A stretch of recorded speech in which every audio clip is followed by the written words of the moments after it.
মতনই করেছি। এটা হ্যাঁ, ও ওতে হয়ে যাবে। থাক, এটা একটু ঠান্ডা হোক। থাক, এটা একটু। এই যে আজকে আমাদের লাঞ্চে হচ্ছে থোড় ভাজা, বরবটি কচু আলুর তরকারি, এটা হচ্ছে কলমি শাক সজনে শাক ভাজা, আর ওটা হচ্ছে মাছের ঝাল। খাবো না।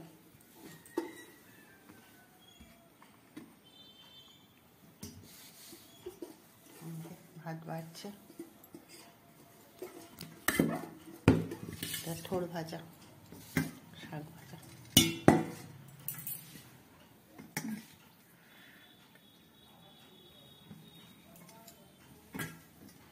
ভাজাটা দিয়ে মাছটা দিয়ে দিচ্ছি। তুমি লেজা খাবে? আমি লাজাই খাবো। তো আমি খেতে পারি, কিন্তু বেশ বড় লাজাটা। তুমি পারবে না, অনেক কাটা আছে। আরে খেতে পারবো। বলছি শোনো না, যেটা বলছি শোনো। পারবো পারবো, একজনকে তো খেতেই হবে। পারবো, অসুবিধা নেই। ঝালটা পরে নিবি। হ্যাঁ, তরকারিটা দিয়ে দে। আরে ওর জন্য তো বাজার রাখি না, ওর জন্য থাক। আমি তুলে দিচ্ছি দুটো পাতা। এই নেট থেকে তুলে দে, এখান থেকে সব তুলে দে একটু একটু। থোর ভাজাটা ওকে দেবো। ঘেঁচু খাবে না, ঘেঁচু গাছ দেওয়ার দরকার নেই। হ্যাঁ হ্যাঁ, ভাই কেমন করবে দেখ না। এটা দিয়ে দে, এটা রাখার দরকার নেই, সবাইকে দিয়ে দে। এইদিকে থাক। ভালোবাসে না বরবটি করার তরকারি? খাবে না যে, দরকার নেই। হ্যাঁ, ওই যে ঘেঁচু আছে, এ আবার কচু, এক্ষুনি এরকম করে বলবে।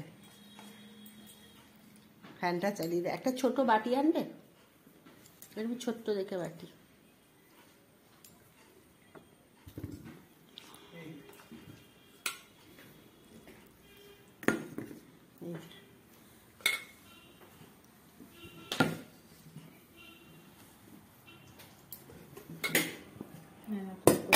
ভালোবাসো দুটো কচু।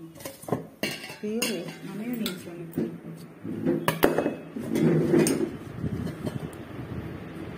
কচু আবার দিয়ে রেখে দিয়েছি, আবার কালকে করবো বলে। কালকে বোম্বাকে এটা খাওয়াবো, রাত্রিরে এসে ঘেঁচু খেতে। তরকারি আমাকে এই জায়গা বেশি দিয়ে দিচ্ছি। চেঞ্জ করে নেন, নেবি তোকে দিই। এই যে তার সন্ধে দিল।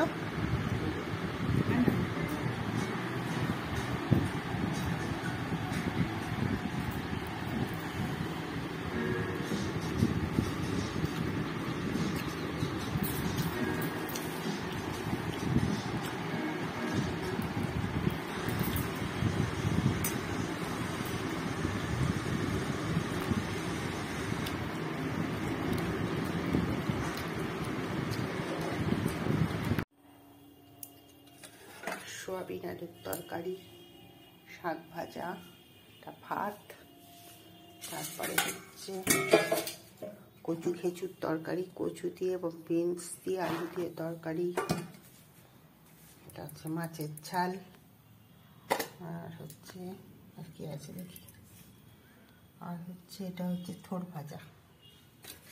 হচ্ছে আজকের মেনু।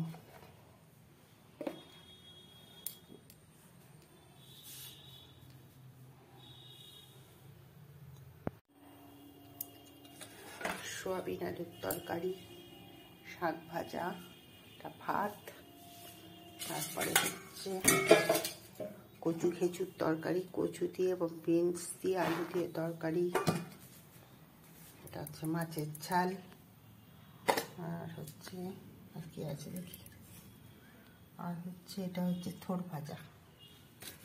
হচ্ছে আজকের মেনু।